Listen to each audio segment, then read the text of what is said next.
De Jong souffre d'une gêne musculaire. Attendez, bougez pas, je vous explique. Breaking, Frankie De Jong souffre d'une gêne musculaire, rien à voir avec sa cheville. Demain matin, il sera décidé s'il pourra jouer ou non contre Séville. Qu'est-ce que c'est triste.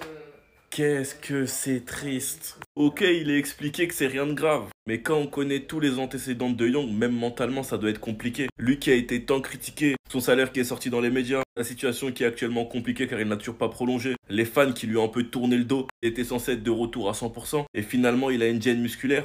Et franchement, ça doit être compliqué parce qu'on sait tous ce qu'ils aiment faire, c'est jouer au foot. Le fait qu'il en soit encore une fois privé et écarté des terrains, ça doit être frustrant. Sachant que Flick a déclaré en conférence tout à l'heure qu'il savait pas si De Jong allait être titulaire ou pas, mais qu'il était prêt. Donc en tout cas, on espère rien de grave. On espère que s'il n'est pas là demain, il sera là contre le Bayern au moins. Mais maintenant, ma question, c'est quels vont être les choix de Flick? Moi, je pense que ça va se tourner vers un Casado Pedri. De Jong, il a sa gêne musculaire.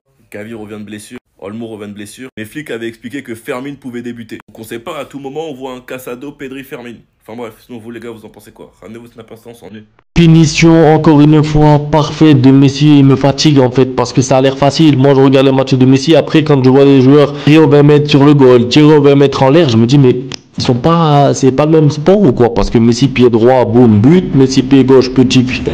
C'est abusé là. Franchement, la finition de Messi pour moi elle est sous-cotée. Parce qu'on parle souvent des finisseurs des numéro 9, mais la capacité qu'a Messi à planter tout le temps, 20 mètres c'est cadré, croisé, cadré, enroulé, cadré, poteau, c'est juste abusé. Pour moi, c'est le meilleur, je le dis bien, hein, le meilleur finisseur au 20 mètres. Ça veut dire à l'entrée de la surface, c'est un tueur. Pas que à l'entrée de la surface, ça fait de partout. Bref, vous avez compris. Ça fait donc triplé de Messi, 2 passes décisives. Je ne sais pas combien de prime à Messi, mais en fait, tant qu'il jouera au football, tant qu'il aura le physique, tant qu'il aura la santé, il sera fort comme ça. Il est vraiment trop fort.